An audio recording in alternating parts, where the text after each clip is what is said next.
दोस्तों, मैं आपका दोस्त सुमित चौधरी। दोस्तों, युधिष्ठिर सशरीर स्वर्ग गए थे, यह बात तो सभी को पता है, लेकिन उनको नर्क में भी जाना पड़ा था, यह बात बहुत कम लोग जानते हैं। दरअसल युधिष्ठिर ने अपने जीवन में एक गलती की थी, जिसके लिए उन्हें कुछ समय के लिए नर्क भी जाना पड़ा था। नर्क जाकर जब उन्होंने कर्ण, अर्जुन, भीम इत्यादि भाइयों को देखा तो उनके होश उड़ गए थे।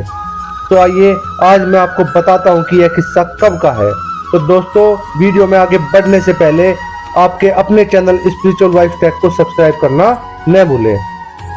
पांडव जब स्वर्ग के लिए निकले थे तो रास्ते में ही द्रौपदी, भीम, अर्जुन, नकुल व सहदेव की मृत्यु हो गई थी। इसके बाद देवराज इंद्र अपने रथ में युधिष्ठिर को बैठाकर सशरीर स्वर्ग ले गए। स्वर्ग जाकर युधिष्ठिर ने देखा कि दुर्योधन वहां एक दिव्य सिंहासन पर बैठा हुआ है, वह अन्य कोई वहां नहीं है।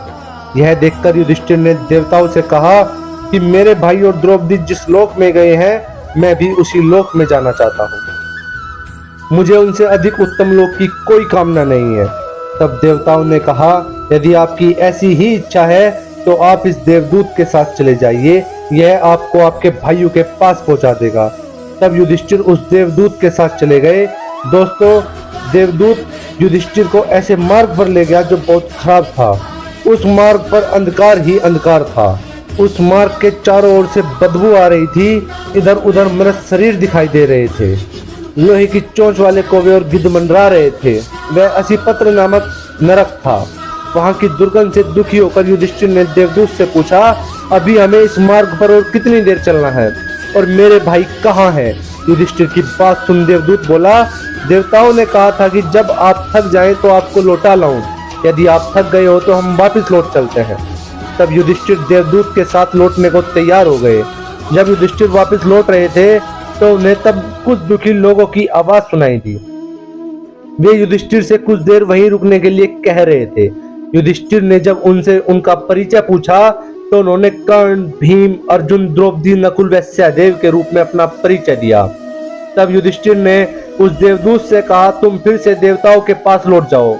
यदि मेरे यहाँ रहने से मेरे भाइयों को सुख मिलता है तो मैं इस दुर्गम स्थान पर ही रहूंगा। देवदूत ने यह बात देवराज इंद्र को बताई।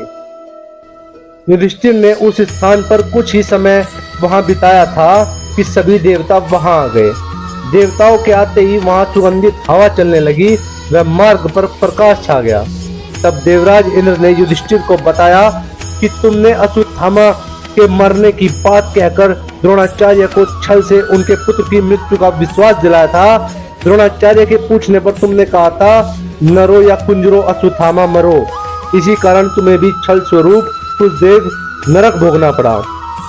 अब तुम मेरे साथ स्वर्ग चलो, तुम्हारे भाई व अन्य वीर पहले ही वहां पहुंच गए हैं। देवराज इंद्र के कहने पर युधिष्ठिर ने देव नदी गंगा में स्नान किया। स्नान करते ही उन्होंने मानव शरीर त्याग करके दिव्य शरीर धारण कर लिया। के बाद बहुत से महर्षि उनकी स्तुति करते हुए उन्हें उस स्थान पर ले गए जहां उनके चारों भाई कर्ण, भीष्म, धृतराष्ट्र, द्रौपदी आदि विराजमान थे। वह भगवान का परम धाम था। युधिष्ठिर ने वहां भगवान श्री कृष्ण के दर्शन किए। अर्जुन उनकी सेवा कर रहे थे।